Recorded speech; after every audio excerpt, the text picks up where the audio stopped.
ಭಾಗ್ಯ ವಿಧಾತ ಭಾರತ ಭಾಗ್ಯ ವಿಧಾತನ ಕತಿ ಹೇಳಕ್ ಬಂದಿದ್ದೀವಿ ಸ್ವಾಮಿ ನಾವು. ಹಿಂಗಂತ ಆಡೋರು ಮತ್ ನೋಡೋರ್ ನಡುವೆ ಒಂದ್ ಒಪ್ಪಂದ ಮಾಡ್ಕೊಂಡು ಶುರು ಮಾಡೋಣ ಸ್ವಾಮಿ ನಾವು ಮಾಟನ.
ಎಂದಿತ್ತು ಕಾಲ ನೀರ್ ಕೇಳಿದ್ರೆ ಆ ಜಾತಿ ಕೇಳ್ದಾರು, ನಾ ಮೇಲಂದಾರು ನೀ ಕೀಳಂದಾರು, ನೀರ ಕೇಳಿದ್ರೆ ಮೆಟ್ಟ ಕೊಡ್ದಾರು.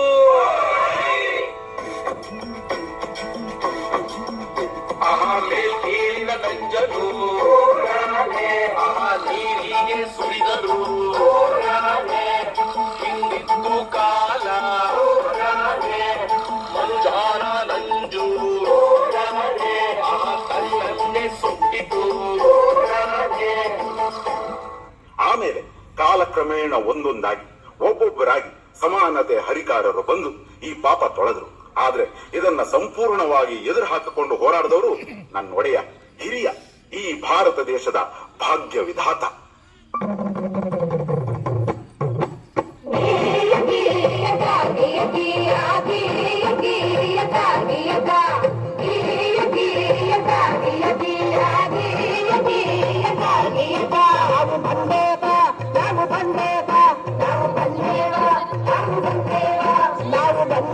ನಿಜ ಸ್ತುತಿ ಮಾಡದತ್ತ, ಹಾಲು ನೀರ ಭಾರತನ್ನು ಹೇಳದತ್ತ, ಹಾಲು ನೀರ ಭಾರತನ್ನು ಹೇಳದತ್ತ.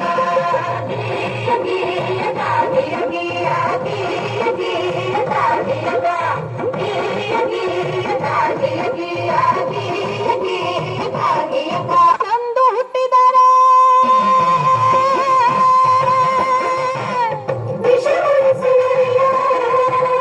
ಹೆಣ್ಣಂದು ಹುಟ್ಟಿದರೆ ವಿಷಾಣಿಸುವುದಲ್ಲ, ಸಣ್ಣ ವಯಸ್ಸಲ್ಲಿ ಲಗ್ನ ಮಾಡಿಸುವುದು, ಸಣ್ಣ ವಯಸ್ಸಲ್ಲಿ ಲಗ್ನ ಮಾಡಿಸುವುದು. ಅಕ್ಷರದ ಹಕ್ಕಿಲ್ಲ, ಅಕ್ಕರೆಯ ಮಾತಿಲ್ಲ, ಆಸ್ತಿಯಲ್ಲ ಹಕ್ಕಿಲ್ಲ, ಏನು ಸಿಕ್ಕಲ್ಲ, ಏಳಿಗೇನು ಸಿಕ್ಕಲ್ಲ.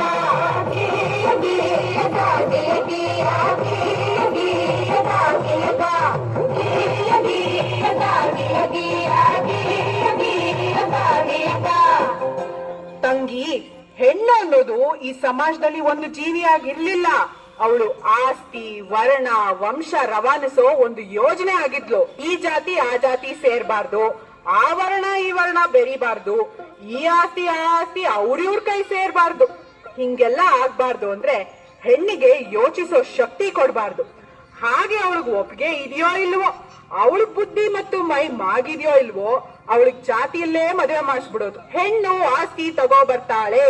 ಹಾಗಾಗಿ ಒಬ್ಬ ಗಂಡಿಗೆ ಹೆಚ್ಚೆಚ್ಚು ಮದುವೆ ಮಾಡಿಸಿದಷ್ಟು ಹೆಚ್ಚೆಚ್ಚು ಆಸ್ತಿ ಬರುತ್ತೆ. ಒಂದ್ ವೇಳೆ ಗಂಡ ಸತ್ರೆ ಅವಳು ಯಾವ ಗಂಡು ನೋಡದೆ ಇರ್ಲಿ, ಹಾಗ ಅವಳು ಬೇರೆ ಸಂಸಾರ ಮಾಡದೇ ಇರ್ಲಿ ಅಂತ ಅವಳು ತಲೆ ಬೋಳಿಸ್ತಿದ್ರು. ಅವಳು ಮನೆ ಬಿಟ್ಟು ಆಚೆನೆ ಬರಂಗಿರ್ಲಿಲ್ಲ. ಹೇ ನನ್ನಪ್ಪ ಸರ್ದಾರ ಗುಡುಗಿದನಯ್ಯ, ಗುಡುಗಿದನಯ್ಯ ಸಭೆಯಲ್ಲಿ ಈತ ಹೆಸರಿಗ ಬರದಾನಯ್ಯ.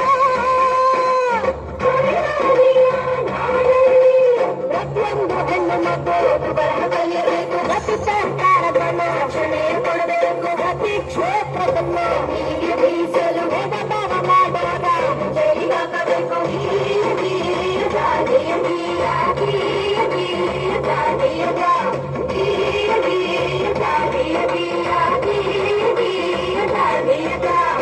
ಅದು ಅಲ್ಲದೆ ನನ್ನ ತಂಗಿ ಕೇಳ ಹೊನ್ನ ಮದರಂಗಿ, ಪ್ರತಿಯೊಂದು ಕ್ಷೇತ್ರದಲ್ಲೂ ಹೆಣ್ಣಿಗೆ ರಕ್ಷಣೆ ಇರಬೇಕು.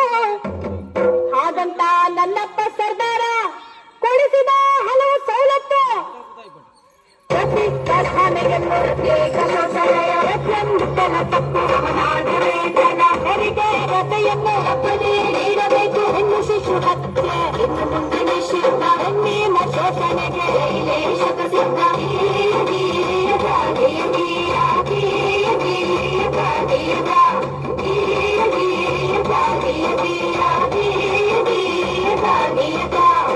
ಹೀಗೆ ಹಲವಾರು ಸವಲತ್ತುಗಳು ಹಾಗೂ ಸ್ವಾತಂತ್ರ್ಯವನ್ನು ನಿಮ್ಮಂತ ಹೆಣ್ಮಕ್ಳು ಅರಿವಿಲ್ಲದೆ ಅನುಭವಿಸುತ್ತಿರುವ ಅನುಕೂಲಗಳನ್ನು ನಮ್ಮಪ್ಪ ಆ ಭಾರತ ಭಾಗ್ಯ ವಿಧಾತಾನೇ ಕೊಡಿಸಿದ್ದು.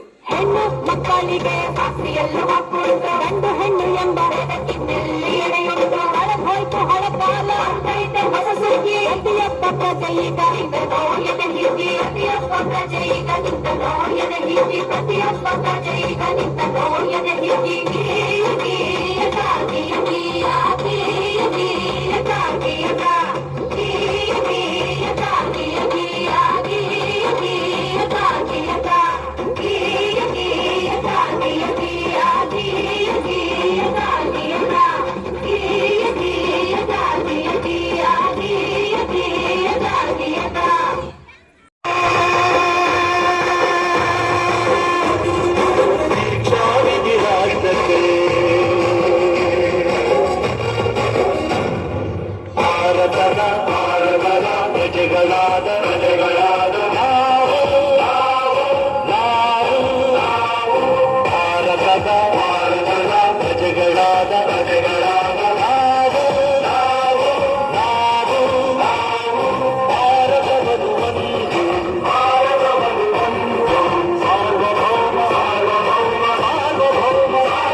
ಪ್ರಜಾಸತ್ತಾತ್ಮಕ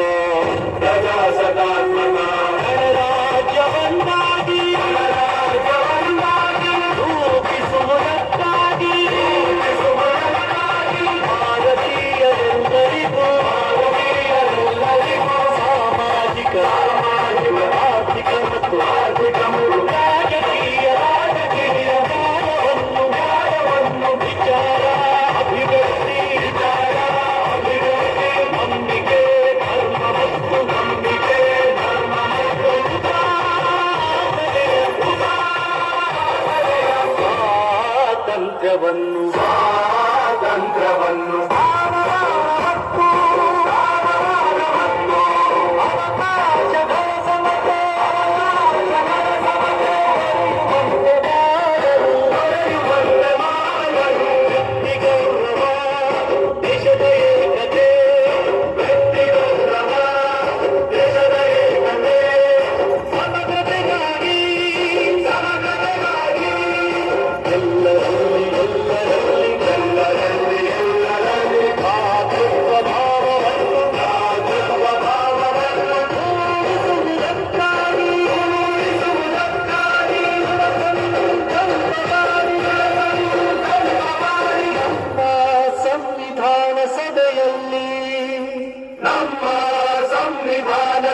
ನವೆಂಬರ್ ತಿಂಗಳ 26 ದಿನ ಈ ಸಂವಿಧಾನವನ್ನು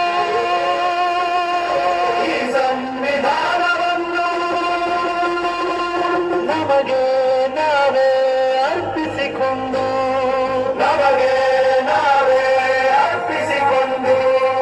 ಅಂಗೀಕರಿಸಿ ಶಾಸನವಾಗಿ ವಿಧಿಸಿಕೊಂಡಿದ್ದ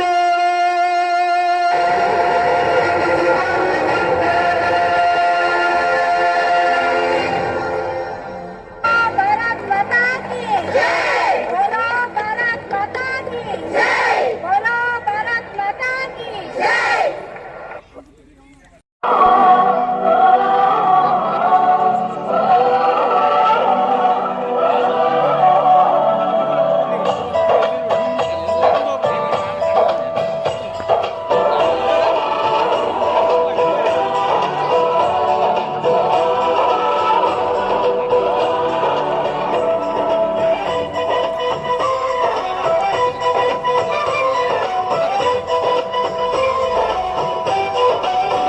यहाँ हर कदम कदम पे धरती बदली